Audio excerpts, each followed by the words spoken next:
what's up guys? Welcome back to the Kings of War channel. I'm War Master Johnny on Facebook.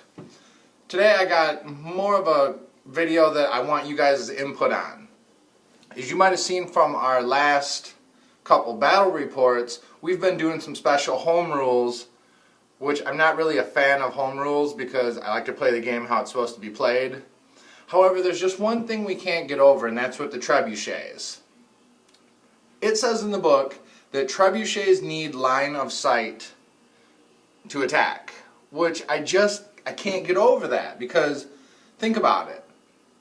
Here's a castle wall, just like the Lord of the Rings movies or any other what you can imagine. The trebuchet advances up with the army. There's a bunch of people inside the castle. The trebuchet lobs a load of whatever, human heads in some cases, or rocks, or whatever, shoots it up over the castle wall and takes out a bunch of people in there. Or even the case of where armies would stay back with flaming arrows and shoot them up over castle walls and, hit targets inside. That's what the whole thing is with us. We feel that, and, please leave your comments here because it does matter to us. I'm not just saying leave your comments to get comments on my video. As you guys know, we're really passionate about this game and we really do care what you guys think. We think that, a trebuchet shouldn't need line of sight.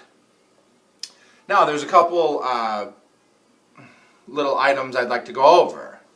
So let's say, because the trebuchet has indirect fire and doesn't suffer a penalty, to long distance shots, it hits on the 5 or the 6. Well, how about if the trebuchet doesn't have line of sight, then it would hit on 6s. That seems fair. That seems like that would work. Well, let's talk about how the trebuchet could hit. I actually should have talked about this first, but let's talk about how it could hit. Well, as I talked to a couple people on Facebook, they said that, like when they did the siege games, that they home ruled that there were spotters. Like, because they had their castle and they had their trebuchets inside of the castle. And I was like, well, how is that working? They said, well, we are home ruling that we have spotters on the towers to kind of direct them where to shoot. And that made complete sense to me. The next thing is, how about if, let's say the trebuchet, how do you measure line of sight from the trebuchet anyways? With a cannon, you can look down the barrel with true line of sight and see. In the game, most trebuchets that I've seen are different. Where do you measure that line of sight for? It could get really technical there.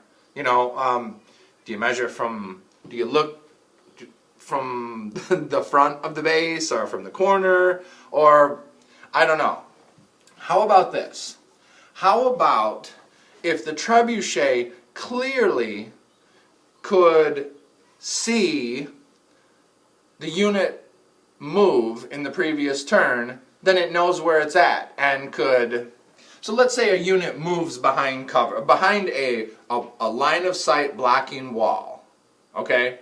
And this kind of comes from, as you may have heard me say, 40K, the barrage weapons. Let's say, in 40K the barrage weapons can shoot up and over, and it would hit the top level. Let's say that they are hiding in a building.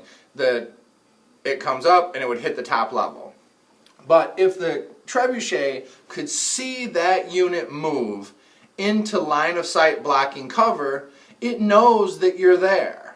I do not need to see you. That's where it comes in that it would only hit on 6s, because it would be really hard to hit. But it's certainly possible that if the people manning the trebuchet could see a unit right here, and let's say that there's a giant wall, and that unit moves behind the giant wall. Me operating the trebuchet, I know that they're behind that wall. I do not need a direct line of sight with this type of weapon. It lobs things up in the air in an arc and comes down and hits. Sounds fair to me. And like I said, the 6s, it's a lot harder to hit.